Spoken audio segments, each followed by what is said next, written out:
Right here. Turn me up. Hey, Julian, how are you today? I'm fine. How are you doing? I'm doing good, doing good.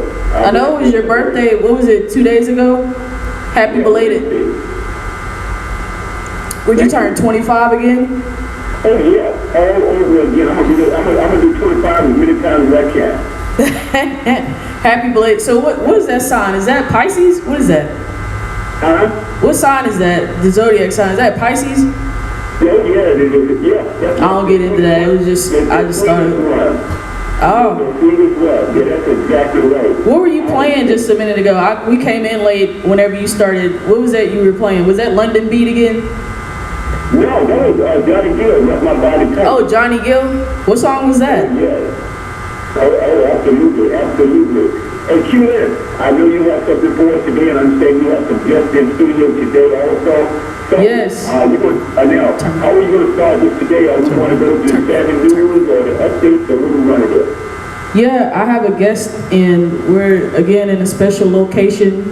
And so I got my guest here. He's a pastor, he's a creator, he's everything, author.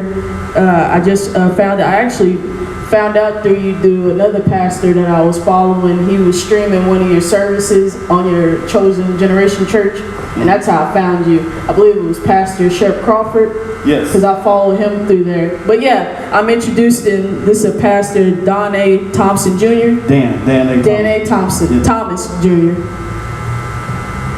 Do you have any questions for him, Will? Do you want to start out asking? Because I had mine lined up if you want to start it out. No, I want to get into your updates and the Soul Savviness News. I'm excited about it. We had a great show last week, and I just can't wait until this one, can kick this one off. Well, the only updates I have is that y'all can check out the soulsavviness.com website.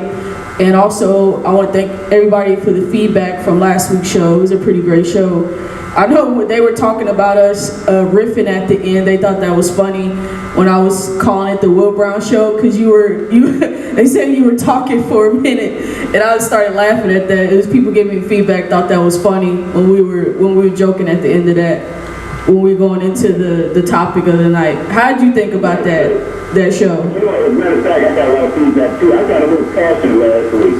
You know what I mean? Yeah. I wasn't trying to dominate your show or anything like that, but it struck a nerve. You know what I mean? Right. Absolutely. Do you want to do the updates for all the different radio shows that's on the radio show on Studio W Buzz? You can run that off if you want to. Okay, good. Well, let's start with yours tonight on Friday, and we'll go full circle. Well, every Friday we have the Soul Savviness Show with Q&A Green, and she's coming right out of Oklahoma. We started a little late today, but it's okay. As generally starts about 5 o'clock on Fridays, and that's the Pacific Standard Time, and I believe it's a 2-hour distance where you are. Is that correct? Yeah, a little distance.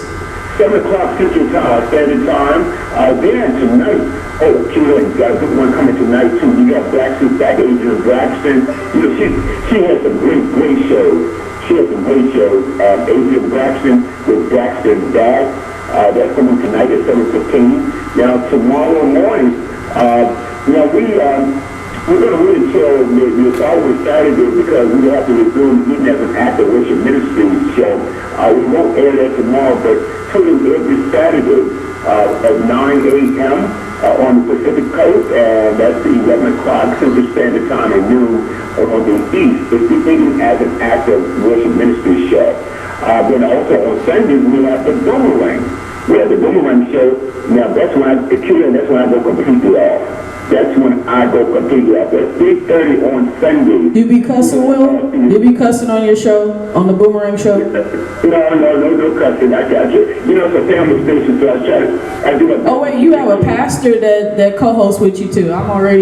See, I do this thing on my show. Dan, I'm explaining it to my guest of the show. I have this thing I call savvy and heathen thing, because I'm both of those things at the same time. Okay. And so just for this show, I did all my cussing in the car, so I was just trying to be respectful. You cleaned yourself and out. just clean myself out. All right. Most of the time, it's when I listen to gospel music in the car. That's when I try to listen to it. It makes me cuss. I don't know, but yeah, Savvy Heathen Talk is pretty much what the show is. But yeah, well, if you want to get it, the only news I had was, do you get into the hip hop? Like, were you into the Remy versus Nicki beef going on? Yeah, I thought it was funny. I mean, even with what Nicki released, was it today? Yeah, it was last night, I believe. It's too late for me. Right. It's just too late. You She waited. came a week later. We already talking about the new iPhone and stuff. Like, nobody's talking about that. That speaks of a little narcissism on her part, that she thinks that she can respond anytime she gets ready, and everybody, she lost. Well, yeah, and then I'm hearing stuff about that she's calling. These are people that I know from New York that are behind the scenes. They said that she's actually calling DJs to not play that. And she's getting contact with certain people in New York not to play her diss record, Remy's diss record, on air. And so they're playing, she made 3 diss tracks, I believe, and so they're playing her stuff, but she can't perform it anywhere, I believe. Well, she was taking L's. So many. Yeah, there's so many of them. She has to do the political work. I mean, obviously with Remy's, there was a lot of information she had to get from the inside. You just wouldn't know that stuff. Right, exactly. Yeah, it was pretty funny.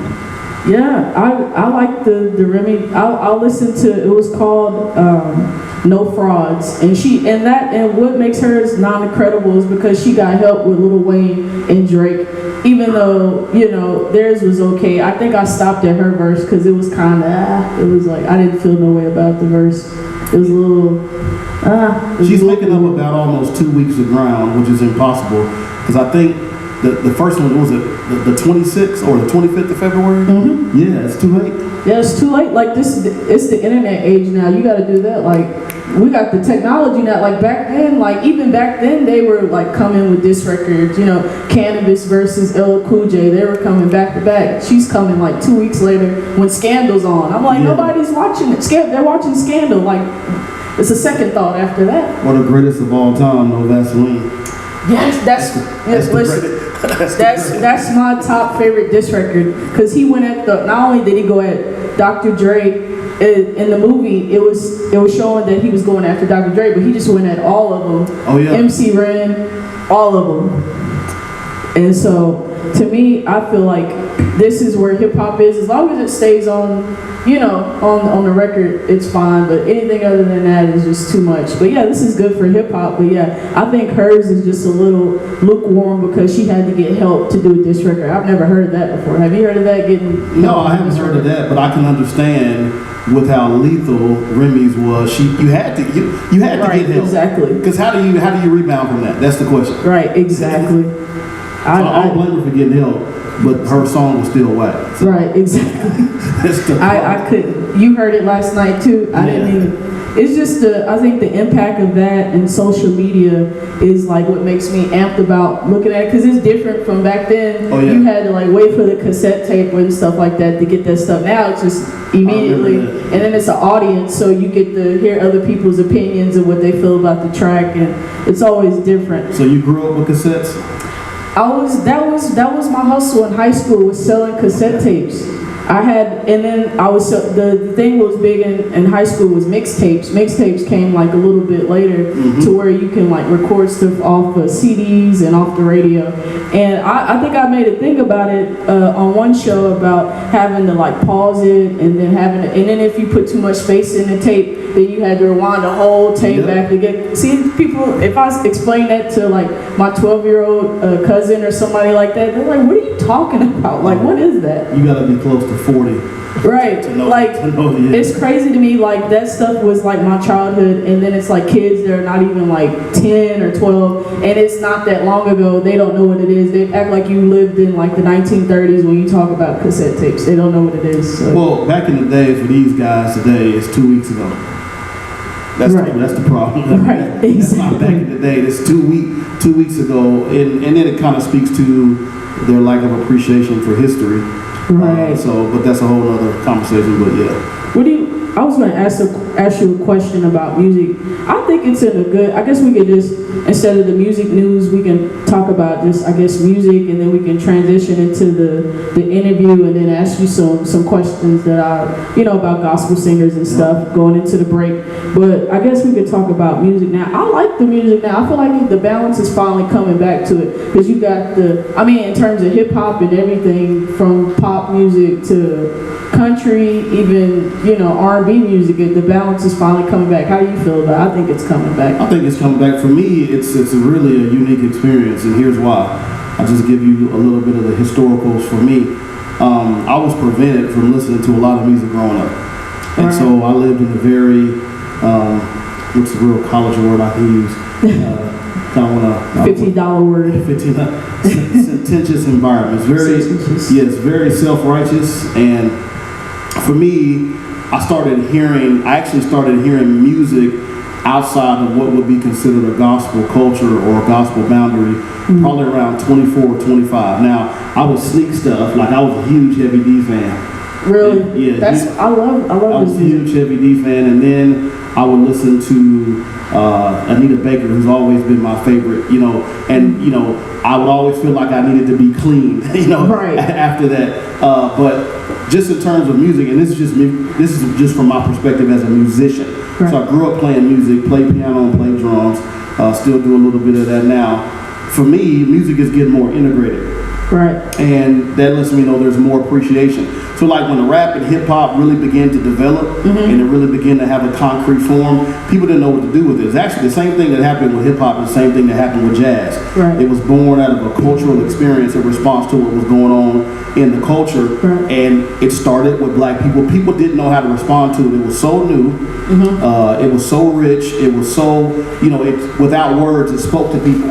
And I think hip hop is having so much crossover because people in the country are dealing with things. I've had people listen to hip hop songs, and actually it helps them through their relationships.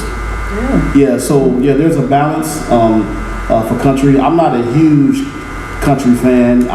We're from Oklahoma, and I love country music, but yeah, you're the first person I know, even though we're black, they don't think we listen to country music, but you're the first one I've heard that I will listen to it if it doesn't make me want to jump off the Devon Tower. Oh, I don't want to be depressed. I mean, that's... Oh, my goodness. Like, I think I get different things. Again, this is a musician's perspective. Right. This may sound weird, but I like how country drummers are very disciplined. Right, yeah, they stay in pocket. Yeah, they stay in pocket the entire time, so I'm a drummer, so I love things like that. I'm a drummer, too. Oh, really? Yeah. Yeah, I played all my life. You mentioned Pastor Shep. I didn't get a chance to know, Pastor Shep's big time R&B producer. Yeah. You know, I did the great thing about him is that's why I started this website, actually, because he was one of the producers I had in mind of, like, because I started the website of giving appreciation to musicians, specifically musicians, because I feel like they don't get the love they deserve, and I love producers that can play, like, not just an instrument, but multiple instruments, and Shep was one of those that I had in mind. He's actually the first music. If you go on Savviness.com, you can look up the musician appreciation I did, and his was the one that got me my most hits, like, right off the bat. So shout outs to him. And he actually shared it on his Facebook page and Twitter, and that's how I got it out there. And it got over like 10,000 hits. He got me. He's the coolest dude in the world. I gotta go to his church. I know he relocated from where he was, but I gotta go to Shep Crawford's church. They don't do the same thing every week. That's what I love. I mean, he had heard some of the people that used to go to the church I was young ago, pastor out in Compton. They now go to his church, and they told him about me, and he just kind of mulled over it for a while. And then when I went to California to visit this past summer, we finally had breakfast, and that's where we kind of really became friends. So he's got, I think, the number 5 top selling R&B song of all time. He has to. He's produced for Whitney. My favorite country singer is Vince Gill, and he's produced for him. He's produced for Tamia, Kelly Price, everybody. Who else? Tweet. He's produced for everybody. He's my favorite. He's like my R&B like producer. Like him, Babyface. those are my, and L.A. Reid, those are my top like R&B producers of all time. Well, him and Montel Jordan grew up in the same church. Yeah, and I watched it on, what was it, Unsung? Yeah. They were showing, even though I knew that, I forgot that they wrote Deborah Cox's song. They wrote a lot of songs together, but yeah. Yep, this is how we do it. And it's funny, the church that they came up in, Carver Baptist Church, I almost became the pastor of that church. Really? Before I decided to move here. Yeah, actually, me and Shep, before we officially met, we were both, because that's his old church, right. We were both candidating for that church at the same time. Wow. And like, I met him, he was coming downstairs from his interview and I was walking in, and I didn't know who he was. Oh, wow. And so we talk about that now, we laugh because we remember that, and I ended up not getting the church. They had 3 committees. This is like real old school Baptist stuff. Right. So they had 3 committees. They had the search committee, they had the pastoral committee, and then they had the church committee. And so the lady that was over the church committee was the pastor's brother, and she didn't like how the deacons set her brother down because he had a stroke. And so she was like, you know what, I know you guys have all chosen this young man, but I'm going to make us start this whole thing over. And they had already been looking for 18 months. It was crazy. Just church stuff, church politics. And so after that, I left it alone. They wanted me to kind of reapply, and I said, no, that's all right. And then 6 months later, me and my wife were gone. Man, you know what? I want to get right because I have so many questions I want to ask you about that, and I want to get to all of it because I don't want to miss anything. And then, if you want to play a song right now, we could go in the break, and then we can get into. I want to play a game with you in terms of. Well, I guess we could do a top 5 best gospel singers. Oh. Or your favorite. Come on. Because I have mine. But yeah, do a top 5 favorite. We go to break now, Will. Okay, you know what, Kieran, I have a treat for you and Pastor Dan.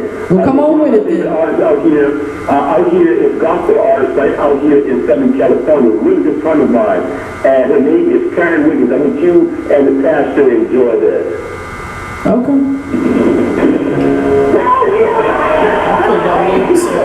You can't hear us talking through the thing.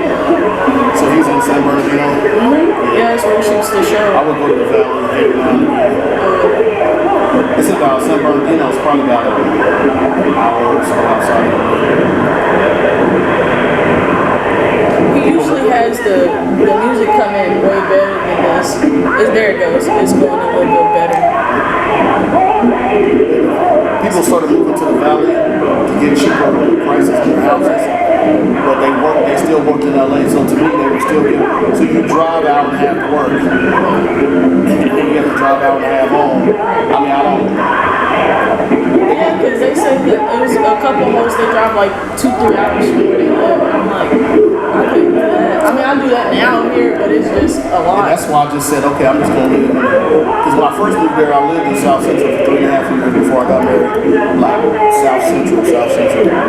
And then we moved to Orange County, in North for 2 years. And then we moved back to a city called Linwood, which is right next door to Compton. Yeah, that's where Nissan Stewart, he has his church there. Oh yeah. I was wanting to go there when I was there, but I was like, that's a little drive from where I was.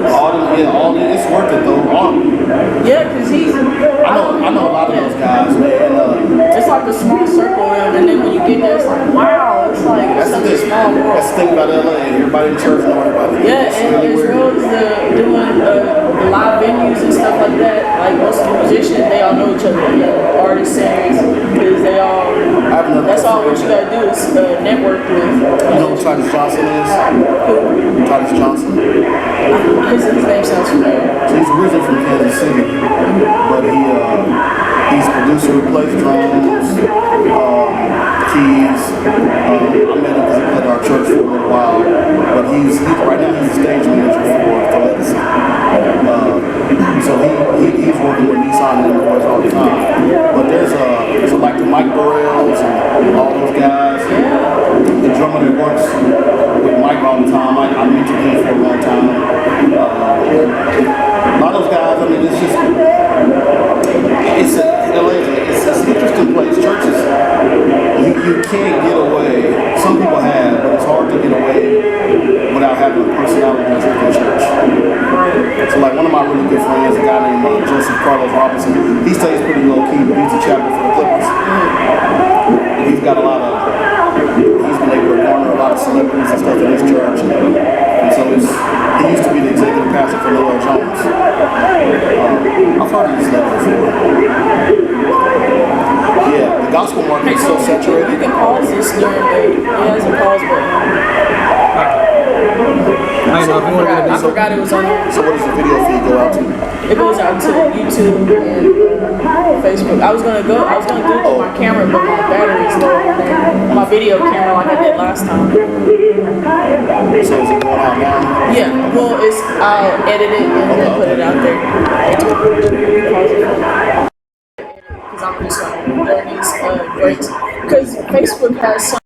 Q-Man Green, and she has a special guest in the house tonight, and it's Pastor Dan A. Thomas Jr. of the Chosen Generation Church, and that's located in the OKC. Hey, Q-Man, that was a friend of mine, that's a local artist. Her name is Karen Wiggins, right out here in Southern California. You said her name is Karen Williams? Karen Wiggins. Wiggins, okay. Yes. Tell him we almost passed the pastor. The pastor was about to have praise and word. We was about to do an A and B selection in here. Hey, we got something for you here on Thursday, Friday night with the Savviness Show with Q-Man Green. Okay, Q-Man, you're up. Yeah, I have so many questions I want to ask the guests, and so we just gonna get right into it, and then we can go after that. We can get into the break again, and we can get into the top 5 best gospel singers. Get yours ready, Will, because I'm gonna ask you too. Or if you ain't got 5, just give me at least 1 or 2 that's your favorite. But yeah, you hear me, Will? You got yours ready? Okay. But yeah, get yours ready, because when we go into a break, we're going to get into that afterwards. But yeah, I want to ask, okay, so you said I know you're a pastor. Could you give the listeners just a little bit more background of everything that you do in terms of creating, projects or, pastoring, ministering? Yeah, so I think, and I'll leave the pastor for last. Right. I think creator is probably the right word, because all my life I've been doing just creating stuff, and as a matter of fact, that's actually one of my passions, just to see stuff come together. And so I've been preaching, and I'm going to date myself real quick, for 18 years. Wow. So I'm 38, I'll be 39 in July. So you're pretty young then. I thought you were like, well, I guess I had you right. I was like late 30s. I was like maybe 36. Yeah. I was almost there. I was about 36. So I feel like I've been doing this all my life, and so just been in leadership actually since I was about 14. And just to kind of give you a background about what I'm doing now, which I think is more relevant. So I do pastor a church here in the Oklahoma City area. We just actually got our first building. We were renting from another church for about 3 years, our first 3 years. So we are 3 years old. And we're in renovations now, so we're having private services. They might hate me now because on Sundays I give like a little 10-minute message, which is way low, and then we get to work because we're painting and doing all that good stuff. But right now, what I've really been doing is doing a lot of coaching and motivating and counseling. And I have a company called Blueprint Services Group. And so since I've started it, I've been able to coach 2 executives of some pretty big companies. And I'm running a coaching group through Facebook right now. It has 18 people in it. They all paid to get in, and it's a 90-day intensive to help them change their mind about certain things. Our goal is to have them change 3 things in 90 days, 1 thing every 30 days to change their perspective. And so really if you were to ask me, Dan, what do you do? What do you do? I help people. I mean, that's what I do. And I'm really passionate about people moving or repositioning their minds. When I come across people, what fascinates me mostly is how much they think they can't do, and the inability to pinpoint where that stubbornness on the word can't come from. It's really interesting to me about how people just feel that, okay, since this is my life, this is where I stop. And then they settle for the rest of their life, and they may live 50, 60 years the same way. Right. And so that's really what I'm passionate about moving people from A to B, B to C, and then maybe from B to F. Right. Just go really, really accelerating and expediting their life. And so right now I'm on a mission to create those things. So that's the thing that's going on. The biggest right now is I have that coaching group, and I just, I don't know if you saw it, but 2 weeks ago I was in Dallas. 2 weeks ago I was in Dallas speaking. The topic is Christianity, the white man's religion. Somebody saw that, and then a church invited me down. So I'm actually getting this train out of the station right now.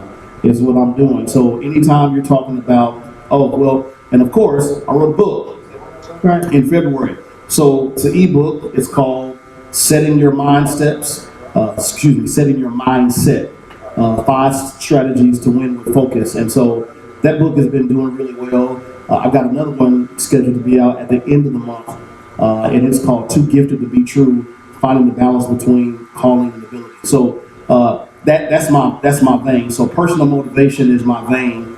And I've always been speaking, always been doing that. I went to Langston University here in Oklahoma, HBCU. My senior year, I was privileged enough to be the student government president. So I traveled a lot during that time. And actually had J.C. Watts out for me a job. J.C. Watts is a former OU running back. And he really? He played in, what year did he play? Quarterback, I'm sorry. He played in the 80s, but he was also a congressman here for quite a while. Right. And so I was in politics. I worked for the late, great Opio Torre. Here, he was an incredible state representative over House District 99 back in the day. And I worked for him for 2 years. We won twice. And then I thought that would be my career actually in politics. That's what I wanted to do. You were passionate about it? Oh yeah. I was passionate about it, understood it. He was able to take me behind the scenes. Like even everything that's going on right now in this country, I understand how it happened. I told my wife 8 months before the election Donald Trump was going to win. You know, I had felt it wasn't until I read Michael Moore's, he did an article and I read it and I was like, you know, he's probably right because he said he was going to win Michigan, all the states that she needed, he was going to win Michigan, Pennsylvania, all those, and it's actually on his website. But I was like, I just didn't want to believe it because I'm like, not this many people are that dense. Well, it's all about voting blocks. So even if he has shunned a whole lot of voters, it really doesn't matter. Right. It's all about voting blocks. So he literally did the very opposite of what President Obama did. What Obama was, he looked at the map and says, I only have to win this many states.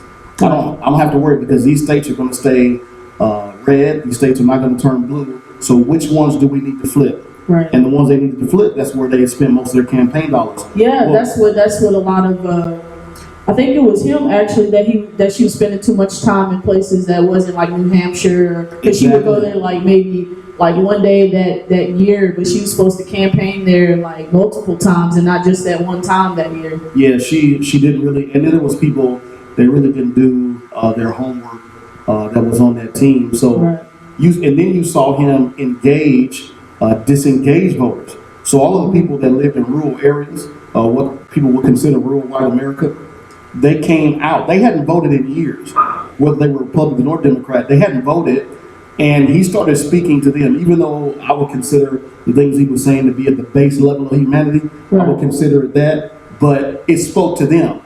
And so they came out to vote in droves, and that's why the election was over so quick. I look at it 2 different ways. That's very true. That's 100% factual. My thing was, I think it was way more people that didn't vote, because I feel as though the people that voted for the independents, I forgot the lady that ran, Jill Stein, I think that's her name, mm-hmm. and the other guy, he was a complete idiot. I don't care. He was like, somebody asked him where a country was, and he didn't know it existed. I'm like, how do you not know this? Like, I think his last name was Johnson. Yeah, well, yeah, those 2 guys, whatever the 5%, 2%, whatever, that shouldn't have been it. They was like, well, if they would have voted for Hillary, but I didn't feel like that. Any of these votes, the people voting for Trump and the people that voted for the others, that shouldn't have been a significant amount enough to where she lost. I just think people didn't show up because people were trying to treat it as an either or, like, oh, a lesser evil, but I'm like, that's not true. But you're exactly right. So yeah. The plan was to disengage voters, while at the same time alienating all of hers. Right. So if those people never show up, because if 25% of the people who would normally vote on the Democratic ticket showed up, he knew he would lose. Right. If he made them so mad that they felt like they were picking between 2 evils, mm-hmm. they wouldn't show up. Right, exactly. Yeah, it's multiple things. Like any angle you want to take it is factual, but yeah, You spoke on something. You mentioned that's actually what was like a question that I knew I was going to ask you about. I watched your White Man's Religion. I believe you had 3 parts to it. 3 parts, yes. 3 parts. And I'm like, you were hitting it right on the head because it was sort of like, I think it was meant to happen for me to ask you this because that's how I actually got into Christianity, was like researching, because it was mostly the Malcolm X movie. That's where that phrase came to me, was like, he was like, that's the white man's religion. And I didn't understand. And I was like maybe 14 or 15 when I saw that. And I was like, what does that mean? And that's when I started researching. I just broke apart everything. I was baptized at 10. And, you just, at that age, you're still learning and stuff. And I was just interested in church. But I didn't start really focusing on what religion was until, like I said, 14, 15, after watching Malcolm X. And I was like, okay, well, what's being a Muslim about? What is Catholicism? What's the difference between that and Christianity?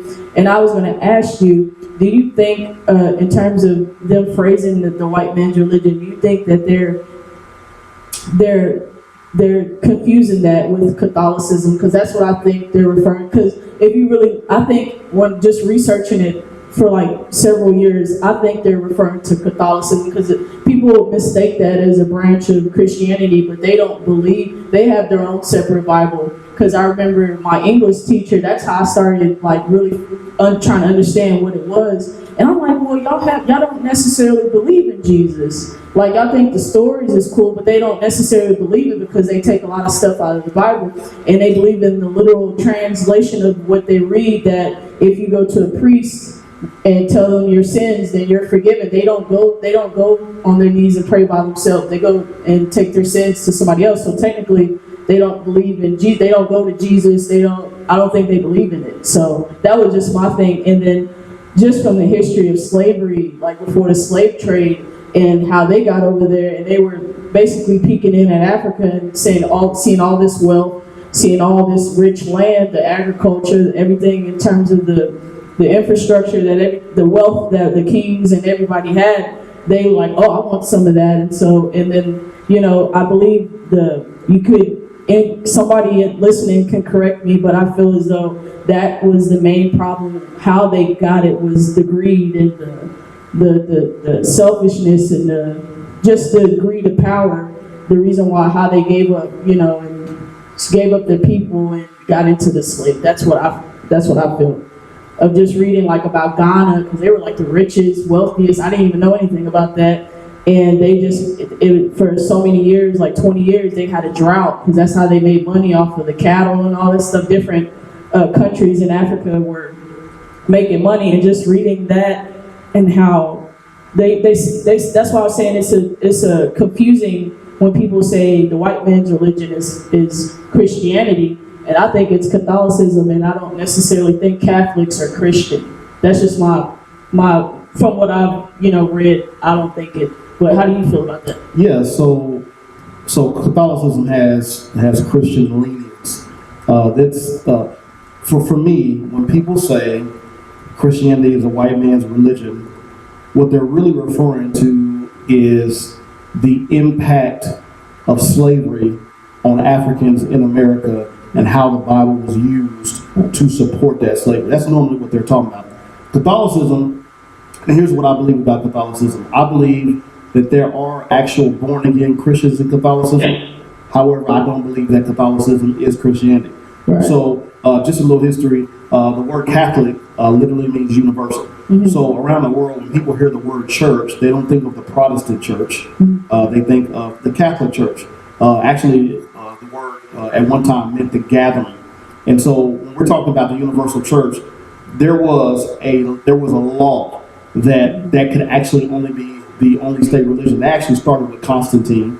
He supposedly, when there were 3 emperors that were fighting, trying to take over the whole Roman Empire, he supposedly saw a cross in the sun. Now, what's really interesting about that story is, I don't know if you've tried to look at the sun lately, you can't stare at it that long. But this is what he said. He said he saw a cross in the sun.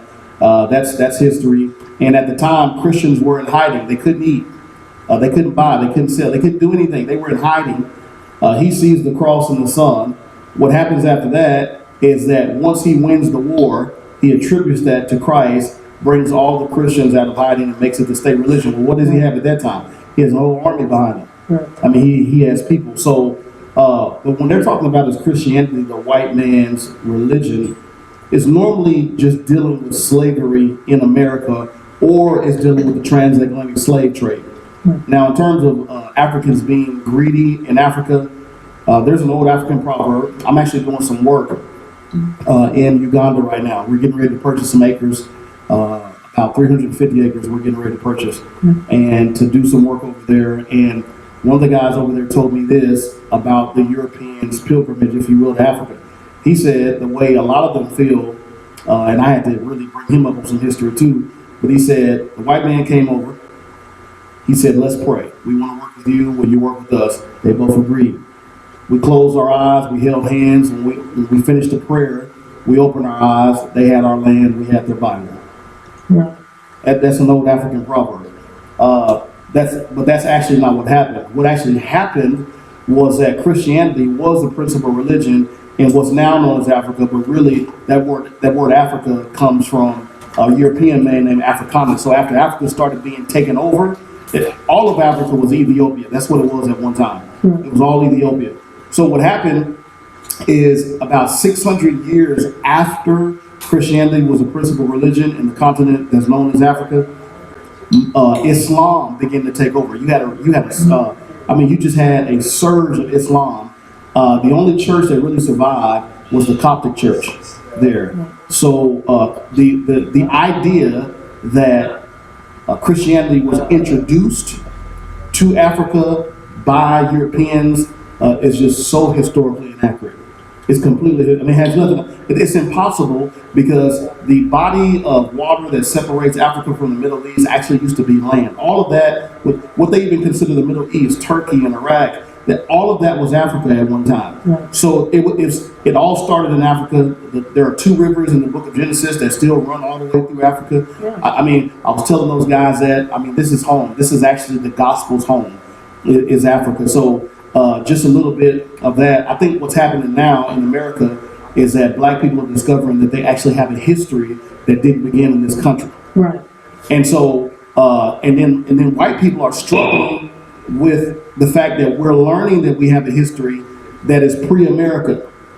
And they're afraid of that, and a lot of them are afraid because they're ignorant, but then there are a lot of white people who are afraid simply because they know history has been whitewashed. Mm-hmm. They know it, and so for me, and have you been to Africa yet? No, it's actually a goal of mine to go, maybe like you gotta a bucket go, list to go. get you know, I actually want to do, the My Heritage, like how you can trace your heritage, and I just want to know my whole genetic makeup, and once I do that, then I can be like, okay, this is my 50% or 60%, and once I do that and figure out which part of Africa I'm from, then, I want to go specifically there where my heritage is, so yeah. And you're going to find out it's the hub of civilization. Yeah. In the book of Genesis, when it says that God makes man from the dirt, the word dirt in Hebrew, it has actually various meanings. The word, one of the meanings is brown man. Right. All right. So when you look at Jews today, you would understand that Jews today are the product of what we know as Jews today are the product of inbreeding with people from Russia and Germany. That's just something you have to understand. It is impossible in the climate that's in the Middle East and Africa for anyone with that slender of a nose to survive. Right. It's physiologically impossible. So we know that Jesus probably was maybe a shade and a half darker than you. Right.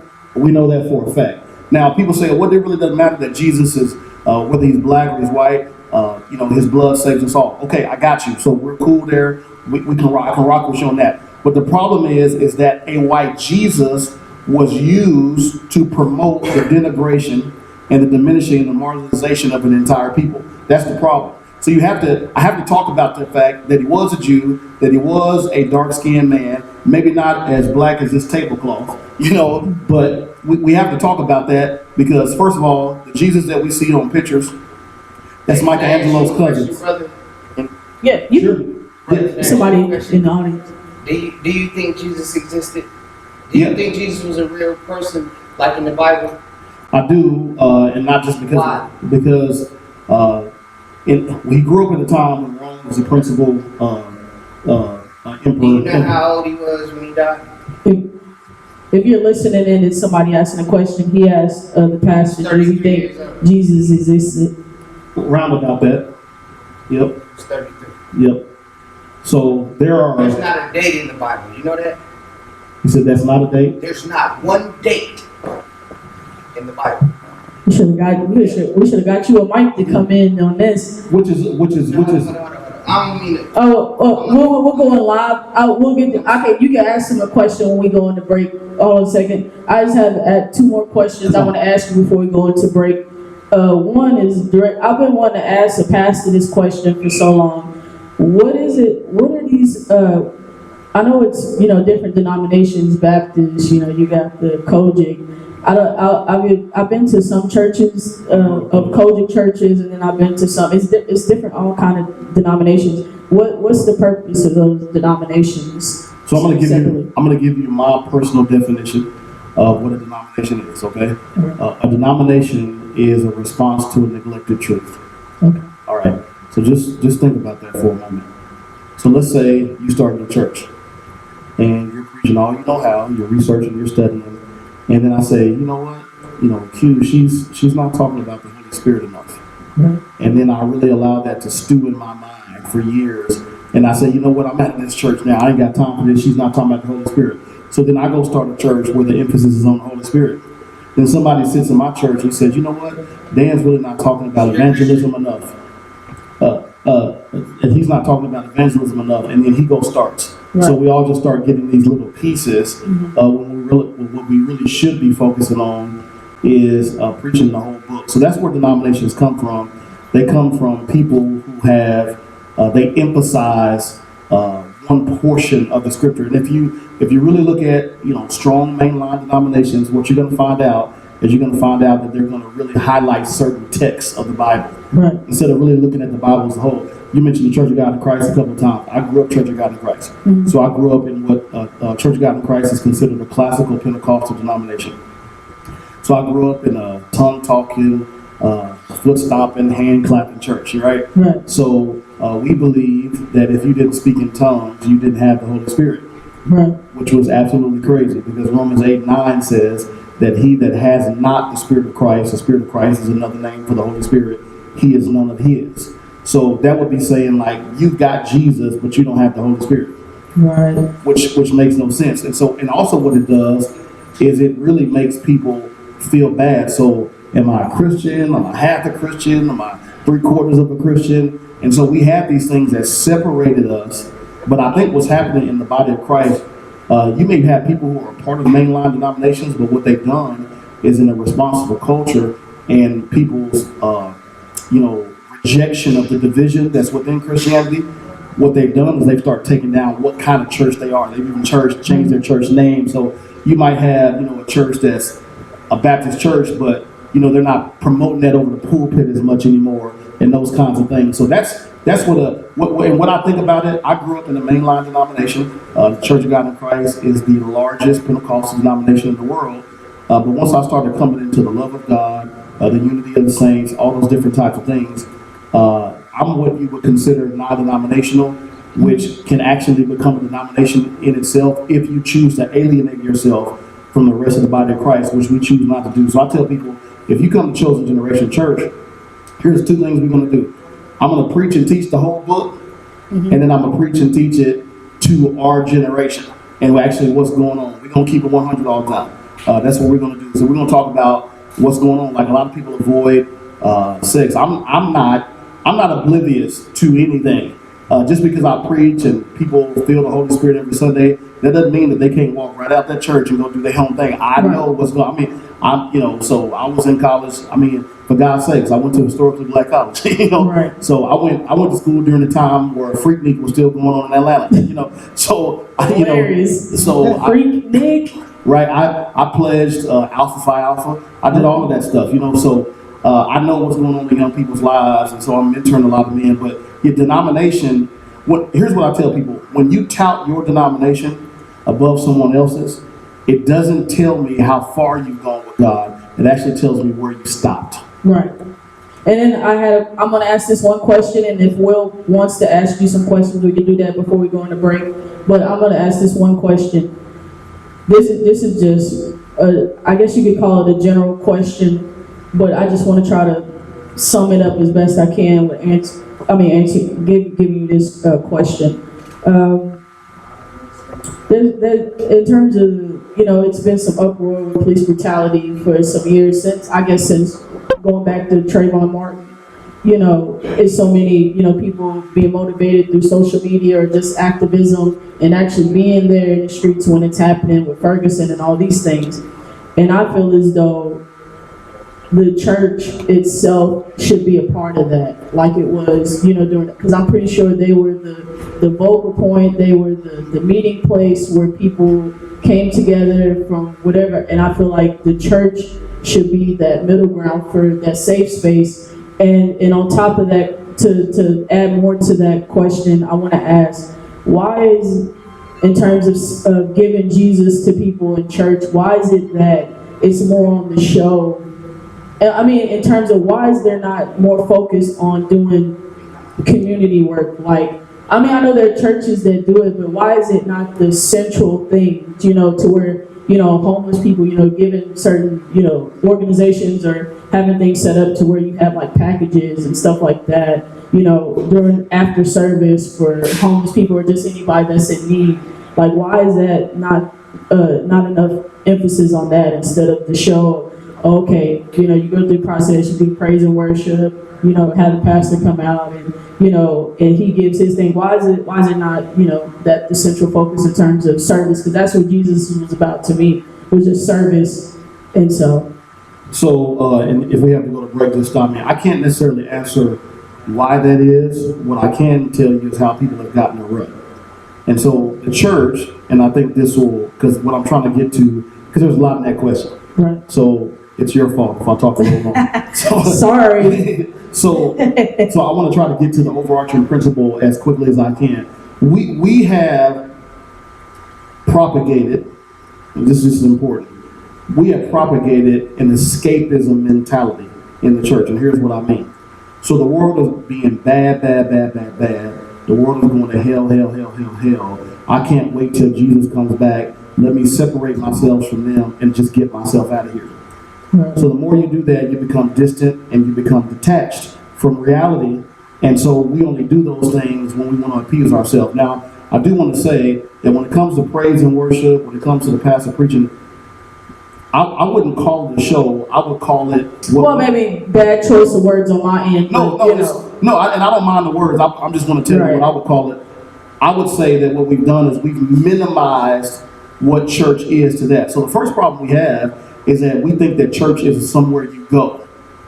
But it's not somewhere you go. The church goes to the house of God. The church is not the building. That's what we have to remember. So the church is not the building. And here's the reason why we don't do it. So I'm going to give you some shock value here. So why don't we help more people? Why don't we have things, even if it's not every Sunday, what if it's every other Sunday? Why are we not always, helping those who are less fortunate? I mean, what's really behind that? I'll tell you this. You cannot help people you continually demonize. Right. So here's the thing. If you're in a church, and it's difficult for me because we've got some things with the new building. When we were renting space or leasing space from a church, we were kind of limited in what we could do because it wasn't our building. So we were just building a crowd so that when we got our own place. Now we do. There's space for us to do some things to really help the community. And the community that we're in, I can already see just going down there and renovating the building. There's a lot of work that needs to be done. There's a lot of work that needs to be done. But I think one of the primary reasons why it's not done is we're too self-focused. We think it's about us. The minute you receive the life of Jesus Christ, you need to be going out telling somebody else about that. You need to be going out to help them. And that's natural. So, for instance, have you ever had to tell a newborn baby, hey, it's time to eat?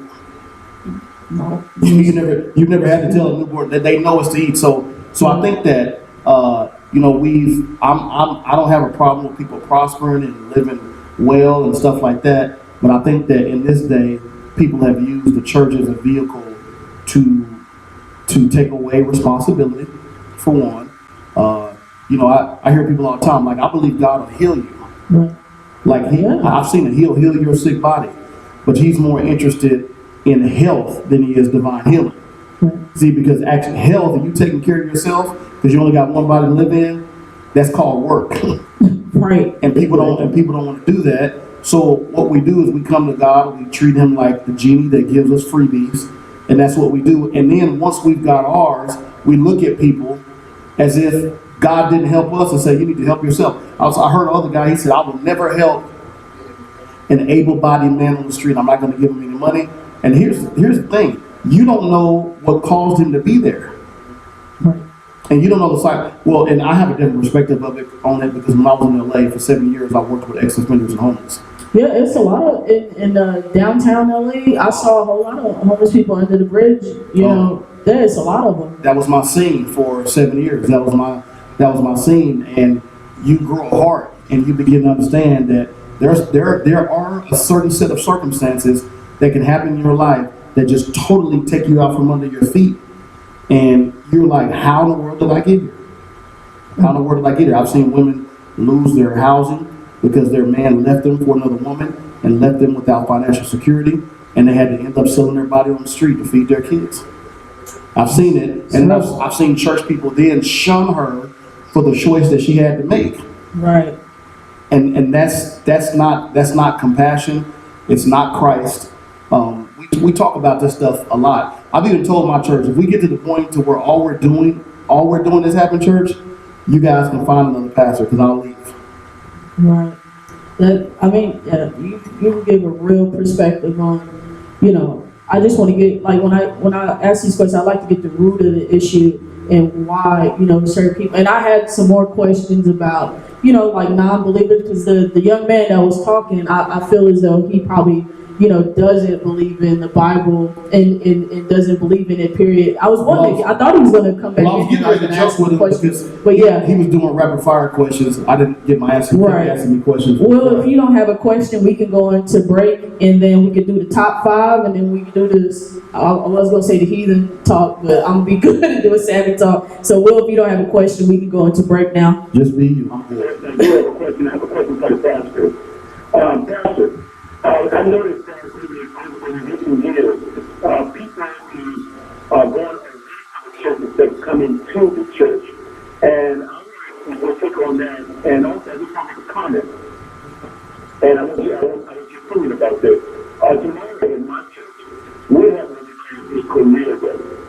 We're having a career day because me and a few other committee members, we felt that we need to pull some of the resources from the church. For instance, a lot of our churches, we have professionals from all over, regular doctors, lawyers, engineers, teachers, professors from the medical industry and stuff like that. Can you tell me why are people walking away from the church, and why are more churches adapting programs like that? Well, I'll say this: the only way people believe that people are not coming to church is actually only happening in America. Right. The lens that we have in America actually limits us from what's going on in the world. Christianity right now, and I keep my tabs on this, is actually growing at a rate of 8 times faster than Islam around the world. And a lot of people don't know that. I mean, really it is. Christianity is expanding so exponentially and so expediently that it's almost hard to keep up with. It is the foremost faith in the world. So in America, it's slowing down. I have friends right now that I have collaborated with. They're from Nigeria. I have 4 friends who were sent from Nigeria because they now see America as a mission field. Now that's interesting. They are sent. So here's what it is. They are a third world country, but now the world outside of America considers America third world spiritually, even though we're first world in terms of economics. Mm-hmm. So I would actually do just a vision correction on that. That's only in America that people are leaving the church because we're becoming irrelevant in terms of the actual issues that are going on in America. I'm so happy to hear about your career day, because since we're renovating our new location, we're getting ready in the fall, because that's when seniors need to get ready in that first semester of high school. We're getting ready. I got friends. I've been working in the education business since I've been back in Oklahoma, and we're getting ready to have just about every college and junior college in Oklahoma and some of the career colleges The reason why we may not do that is because we are so, and I hate to say this, and please forgive me because I'm not trying to be derogatory, but you really only see this in the black church, where you can have doctors and lawyers and veterinarians Speak on it. and education professionals, and we're so worried about tithes and offerings only. You've got a literal. You got a $5 bill because he ain't preaching right now. You got the wealth of the world in your church that could change the world if you would only collaborate together. But the reason why we don't do that is actually the microcosm of what happens in our community.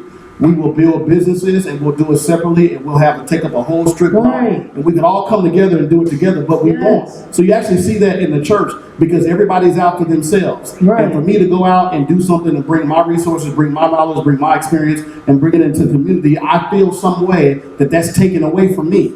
And you have to have on the head right there. You have to have a pastor who sees something that's bigger than himself, who understands that my legacy. I tell people this all the time. I even tell my pastor friends, if your vision includes only what you can see and accomplish in your lifetime, I would argue that it's not from God. Because see, God is a generational God. He was the God of Abraham, Isaac, and Jacob. God speaks generationally, and we are just we're too focused on the now. Now we need to be focused on the now. We need to do what we need to do in the moment. But I've got a lady in our church. She went through some domestic violence issues, came all the way through it, stayed at a women's shelter. I looked at her the other day. I said, "You're a veteran. You're qualified now to speak in front of people." I had a guy that was a leader. We walked him through his divorce. His wife left him, never gave a reason, even to this day. I told him, you can help someone. You're a survivor. So when we start having seminars and things around these issues that people in the congregation are dealing with and people in our neighborhood are dealing with, you can help people. My mother had 9 kids in Oklahoma City. We stayed in the YWCA shelter for 9 months because my stepfather hit her, and we left on one of those huge Oklahoma days where where it's raining and you can't see. She's in the congregation. She felt disqualified because she was divorced. This is what the church told her. And so I tell people, no, we've got people in the world who are non-believers who are hurting, that are wondering, do those people in that building have any clue what it's like to be me? Can they empathize? Right. Can they sympathize? Can they have compassion? And the truth is, we do, and we've got to start using the resources that's within us. So when I hear, Will, that you guys are having a career day, man, I almost start running around this building because, listen, people need Jesus, but after they get Jesus, they need a job. Right, that's what it is. That's what it's about. But yeah, that was a great question, and you hit on, man, I wish we had more time because I have so many questions I want to ask you. I guess we got to get you back on the show, and ask you that. But we're going to go into a break, and then we'll get into our top 5. Will, you got to get your top 5. I already got my top 5, but yeah, we're going to go to our top 5 best gospel singers after the break. I'm so glad you really shared that, and just to piggyback off of your remarks there, truly, can you imagine with all of the churches that we have around the country, if we were to come together and put in their own resources and start giving our children something to look up to, I guarantee you that the more people will come back to the church, and then, there will be more positive energy going on, and who knows, collectively, we can do some things that would matter in this world. So thank you for that, Pastor. You're very welcome. We're going to break right down.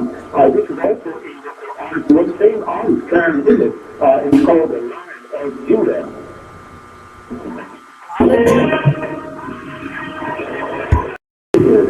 Pastor Dan, Judah, I think we're having church right now. Yeah, man. You said the song was called Lion of Judah? Mm-hmm. Lion of Judah, that's by Karen Wiggins. Oh, that's the same woman then.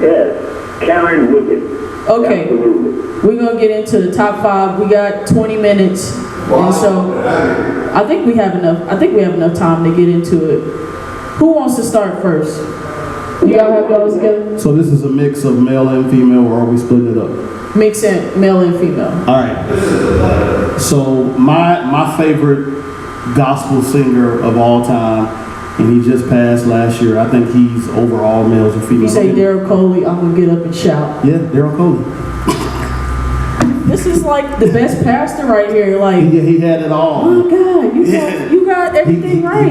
He got it all. That's in my top 5. He's literally my top 5 favorite. His voice is just incredible. I love his voice. And I mean, when I mention the women, I'm giving 5.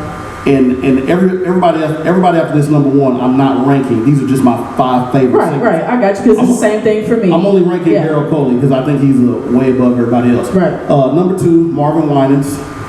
It's just you can't. See, I feel like you're cheating on you're in my head Marvin cheating Winans. Because that's in my top 5. Number 3, my favorite female singer. Although I love Karen Clark to death, my favorite has always been Vanessa Bell Armstrong. So yeah. So that. My next favorite male gospel singer is, where God rest his soul, is James Moore.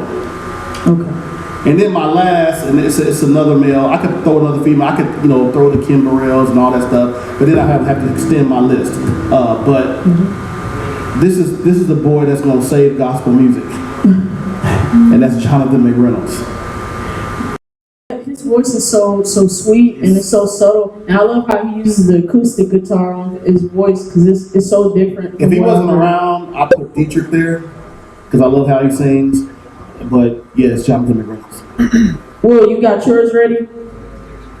I have you asking my top 5. Yes.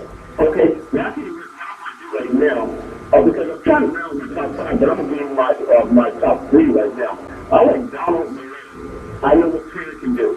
And that's when he sings that song, it just does something to me because I can relate to it. It's almost like well, not almost, but when I sing it also, it's my testimony because God knows I know what he can do. Lord, I know what God can do. I know what prayer can do. And I'm telling you that, and if you're in the spirit and you feel it, God always delivers. And he always has delivered from it. Orlando Draper. I don't think he's with us any longer, but Orlando Draper is one of my favorites also. And say his name again. Orlando Draper. I gotta look him up. I don't know. I love that as well. And I have a few others, that I'm just gonna give you my top 3 right now. But so that's why I'm at. So, if I feel a song in my spirit, because I can relate to it, because it's part of my own. It's not my own testimony. So that's what makes it for me when an artist can bring that. And also, you see people singing. You can also feel Pastor and you and I as well, that you can feel when an artist really feels what he or she is singing. So, oh, absolutely. That's it for me for right now. Okay, my list is, I think I forgot my 5th one, but like you said, Daryl Coley. His voice is just so enriching, and you can hear the jazz training in his voice. I just love how he used his register. It's amazing. Like I said, Bishop Marvin Winans, his voice is just, the things he can do, those riffs and runs he does, it just does me in when I can hear it. He can sing anything and make it sound good. Yeah. Right. And then my 3rd, this is a female gospel artist. I don't know if you know Crystal Rucker. Oh yeah. I've listened to her live. And when I tell you, I felt her all the way, like when they say they can feel you in the back of your neck, I felt like she has this crazy soprano range. And I've never heard a singer sustain in a soprano, in a falsetto that long. Yeah, I've actually known Crystal for a long time. Really? Yeah. She's a beast. She's incredible, and she's everywhere. Like she's like, she does so many things. She travels a lot, and she doesn't have like the exposure of like a big like celebrity gospel singer, but they know who she is though. Oh yeah. A lot of them know who she is. Clark sisters, Mary, all of them know who she is, but she's real respected in the community, the gospel community. And who else? Shirley Caesar. That's like a giveaway. Like you have to, like, it's not a gospel list without putting Shirley Caesar on there. Like that's like my childhood. I remember listening to her on cassette tape. Like all her music. It just takes me back to that. Have you ever heard that good song? Old Baptist music. The Mark of the Beast is Coming. Have you ever heard that song? You got to go way back to it's on that same tape where she talks about the 9 months I carried you, no charge. Oh yeah. I remember that. It's a song. That song used to scare me to death. the market. You just gotta hear it. If you heard it now, you probably start laughing. But yeah, that's it. That's how I got introduced to Shirley Caesar through that song. And also, I think I put him on there. I don't remember who I put on there, but I'm just gonna throw B.B. Winans out there. I love his tone as well. His voice is incredible. I'm giving all the good ones, but it's just those. He ain't trying too hard. I love BB. Yeah. Oh, you think he tries too hard? Well, there were some CDs where I was, where CC was just like. Well, I'm just going with vocals. So melodious, and he's just, it. There's certain songs, I'm Lost Without You, Right. Addicted to Love, classics, Matter of fact, that's the first. I have Addicted to Love. That's the second song that plays off my iPhone all the time. Yeah. So I love B, but he ain't Marvin. I might have to. Yeah, he absolutely is a Marvin. I think I'm just throwing it. I'm trying to think of my fifth one because I remember doing this list whenever Winter, when I was interviewing Winter, we did I did a top 5 with her. Shout outs to her, she's listening. I listened to her show Monday. It was a great show. But yeah, I did a top 5 with her. I can't remember what my fifth one was, but I just threw BB in there because that's the only one I could think of at the moment. I was trying to think of another female artist that I like.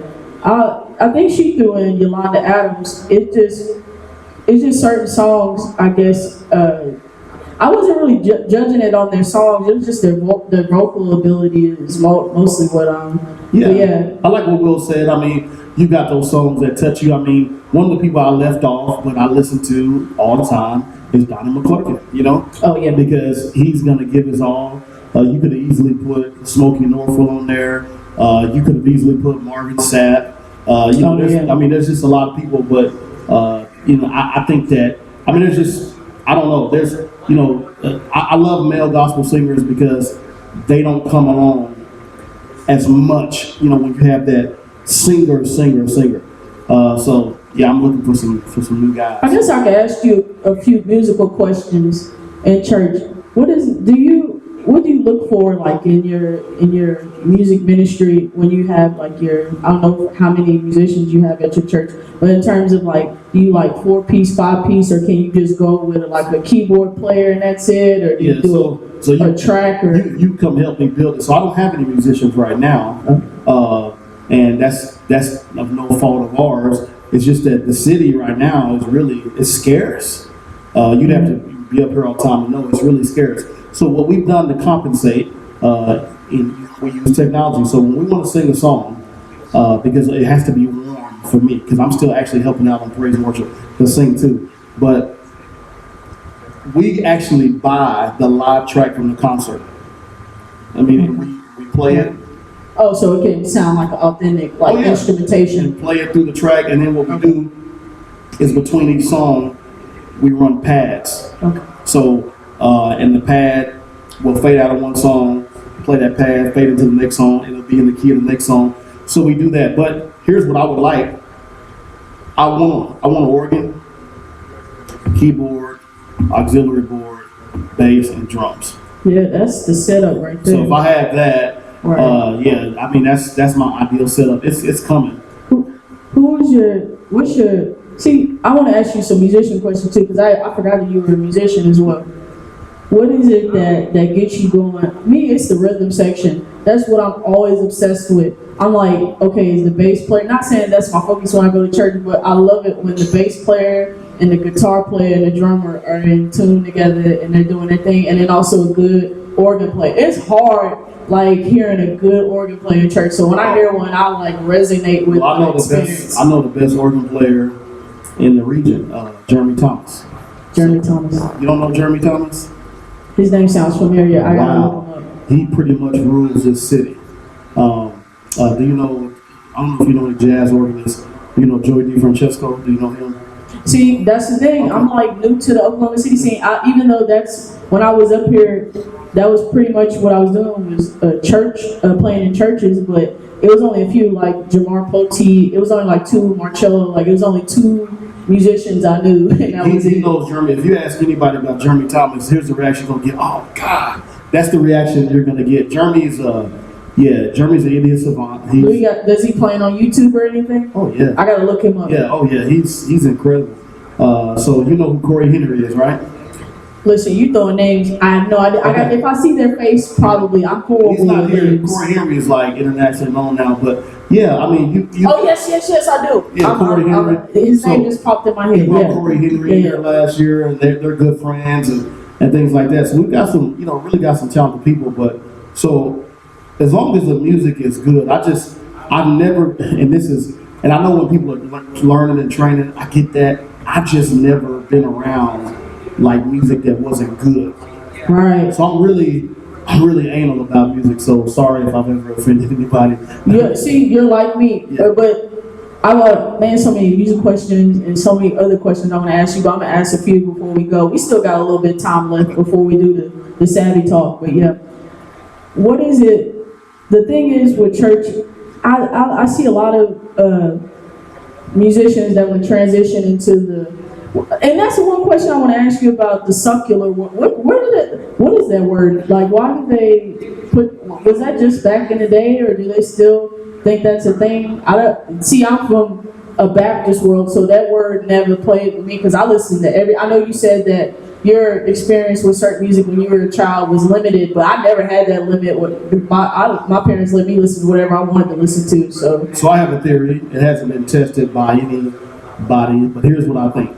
So when you start defining what is worldly music or what's you did a Facebook video on that. Right. Or what's the world? Here's what I think. I really think. And it's all intertwined together. That's why I never understood why people made a big deal. I'm like, Sam Cooke, especially for black people. Even Clark Sisters, they took from the secular world. Like, that Stevie Wonder song when they did You Brought the Sunshine, they got that from. So I never understood why people were so upset about that. I don't know. All those words meshed together. It is people just don't know history. Right. And each generation, like our generation is condemning, like a lot of people don't like trap music, right? And I have to think about that. This is my thing. I love rap music, but I can't get down with gospel rap. It's weird to me.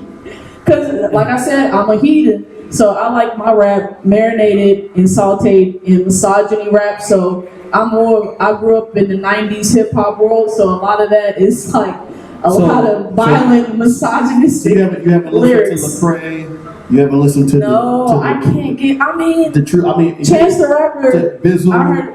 You actually are missing out on there's something. But that's not my world. It's not. I know they're going to a specific kind of group. That's why. Because I'm older. It's like if you listen to Lecrae's last album, you probably wouldn't even be able to tell. He's hitting on some great things. If you listen to it, even though there's Christianese woven in between it, right, you would be like, this is so dope. Like these guys, because like Christian rap at the beginning, like with the gospel gangsters and stuff back in the day, it was real cheesy. But now, these dudes, they've even had Lecrae do rap battles against what they call secular artists, and he's just completely destroyed them. And I know he's good. Yeah. Lecrae was on Sway in the Morning, right? And if you look that up on YouTube, and you know how Sway is, he's gonna give you these beats over and over to see if you can do it, and Lecrae just smashed. And so that's. I think that was a real viral video. I know it did some hits. It went big. So that's just my thing. It's like it's certain genres, because it is like hip hop with it's different kinds of like hip hop. You got the happy rap, you got the gangster rap, whatever. It's different levels to it, so it's not one thing. I think gospel is the same thing because you got the contemporary, you got the traditional, and I lean towards more of that. They got a rhythm to it, like R&B style. Because when I started playing in church, I learned how to play the piano in 07, 10 years ago. And I didn't understand it, and people were making fun wouldn't take me seriously when I said I would get Prince records, because that's how I connected music. Prince made me understand music because he's playing all these different scales in there, like gospel, blues, jazz. He's giving you everything on different records, and that's what made me make sense. So I would play that during service, and I would play Stevie Wonder songs. I would play what else? Just all Chef Crawford's music. Some of his little measures he would do, and I think Tamia's Between Friends album was out, I would just get the melodies from there and play it during offering, because that's the only way I understood gospel music. And then listening to Prince made me connect the dots, it makes me trace back, got old gospel records, because all his sound like gospel to me, just how he plays the chords on it. But yeah, You got contemporary gospel, traditional gospel, quartet. I love quartet music. So that's mostly what I stay with. I like the Soul Seekers, right?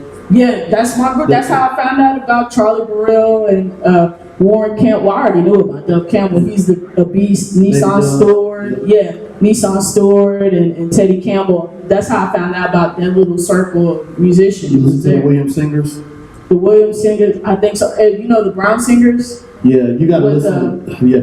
Well, I love Quartet is having a resurgence. I mean, it started with like the Five Blonde Boys of Alabama, and then you have the Williams Brothers, but there's a younger group called the Williams Singers. Now those guys, so I gotta look them those guys vocally, it's a rap. How the harmonies sound.